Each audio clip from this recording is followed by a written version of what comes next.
Did you know that Uganda produces the best tea blends on the African continent? Well, it is. The only problem is that as a country we lack an auction here where Ugandan tea can be auctioned and sold to the international markets. Now, traceability becomes a problem because we are depending on a Mombasa auction to sell our tea. Today, sector players are rooting for better policies that can enable dividends from this sector to be optimized for the different players up to the farmer at the grassroots.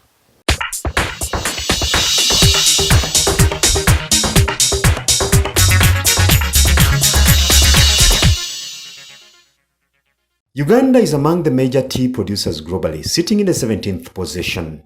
It currently employs more than 62,000 people and supports another 500,000 dependents and has potential to support more. This is conditioned by the country's good soils and climate, making it one of the best places to grow tea on the African continent. So this western border is composed of mountains, it's a volcanic area, and this makes our tea very unique by the nature of its setup. And Uganda lies along the equator.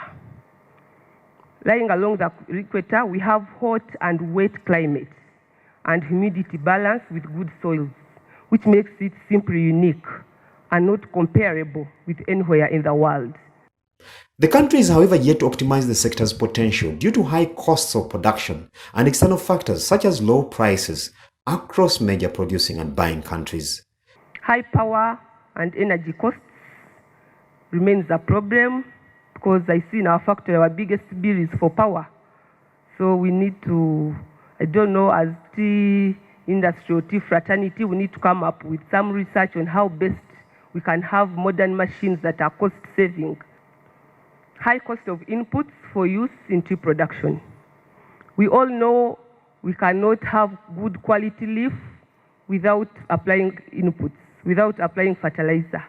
And it remains a challenge because it is very, very expensive. I don't know if we need to go organic manures or what, but we need to come up with crones that don't need fertilizer. This explains the tea exports reduction to 1.43 million kilograms in 2018 from 1.46 million kilograms in 2017 and representing a 2% drop in volumes and uncertainties among the tea subsector stakeholders growing higher. To government, part of the problem lies with the policy, and this is where the state wants to start.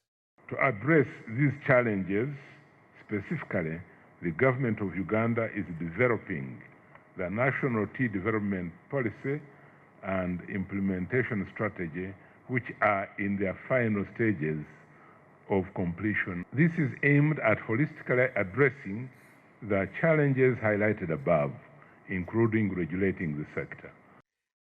Tea being an energy-intense industry, government is also looking at interventions in this area to help bolster production.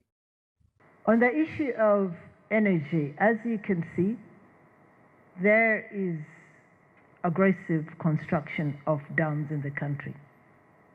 And government has resolved that it would dedicate some of these lines that have concessional rates to industries. But we are also advocating for 5 cents per kilowatt for the industries. So we could work together and identify some of these industries, and we work with Ministry of Energy to ensure that you benefit from that. Beyond such realities for which the solutions are already in the offing, the sector has also not been spared the climate change onslaught. Yet most of the players have not yet adopted irrigation. Overall, however, there is much optimism anchored on the promised tea policy meant to be out next year to deal with the sector's fundamental climate challenges, especially the fact that the country still has to depend on the Mombasa tea auction in Kenya, where most of our premium teas lose traceability at the global marketplace.